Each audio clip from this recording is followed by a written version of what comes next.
Curse of the bell which. ఇది 1800వ సంవత్సరం. Tennessee రాష్ట్రంలో ఒక పాత భవనం ఉంది. ఆ భవనంలో బెల్ అనే ఇంటి పేరుతో ఉన్న కుటుంబం నివసిస్తూ ఉండేది.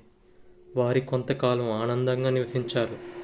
కానీ ఒక్కరోజు రాత్రి ఆ ఇంట్లో విచిత్రమైన ధ్వనులు, గోడలపై ఎవరితో తలతో కొట్టుకున్నట్టుగా శబ్దాలు, అర్థం కాని వింత గొంతుతో ఒక మహిళా అరుపులు వినిపించడం మొదలైంది.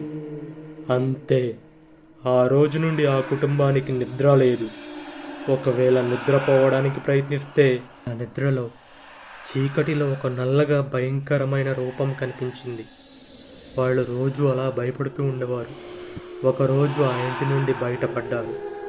వారు ఆ భవనం గురించిన విషయాన్ని తమ స్నేహితుడైన ఆండ్రూ జాక్సన్కు చెప్పారు. ఆయన అప్పటి అమెరికా అధ్యక్షుడు. కానీ ఆయన ఈ కుటుంబం చెప్పిన మాటలు అస్సలు నమ్మలేదు.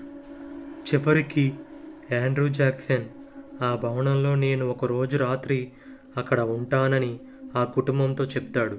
అందుకు ఆ కుటుంబం అస్సలు అంగీకరించదు. మీరు లోపలికి వెళ్ళొద్దు, వెళ్తే మీరు మరణిస్తారు లేదా ఏదైనా ప్రమాదం జరగవచ్చని అతనికి చెప్తారు. అయితే అతను ఎవరి మాట వినకుండా అతను ఇంటికి ఒంటరిగా వెళ్తాడు.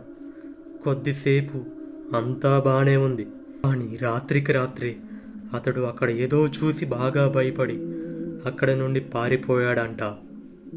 తర్వాత ఆండ్రూ జాక్సన్ ఆ ఇంటిలో పూర్వం ఎవరు ఉండేవారని తెలుసుకోవటానికి ప్రయత్నం చేశాడు. చివరికి అతనికి ఒక నిజం తెలిసింది. ఆ ఇంట్లో ఒక భయంకరమైన ముస్లిం మంత్రగత్తె జీవించేదంట. ఆమె ఆ ఇంట్లోనే తనకు తాను అగ్నిలో పడి చనిపోయిందంట. ఈ విషయం తెలుసుకున్న ఆండ్రూ జాక్సన్ ఆ ఇంటిని పూర్తిగా ధ్వంసం చేశాడు. ఈ నిజంగా జరిగిన సంఘటన గురించి మీకు ఏమనిపిస్తుంది? నిజంగా దయ్యాలు ఉన్నాయంటారా? మీ అభిప్రాయాన్ని మన కామెంట్స్లో తెలియజేయండి.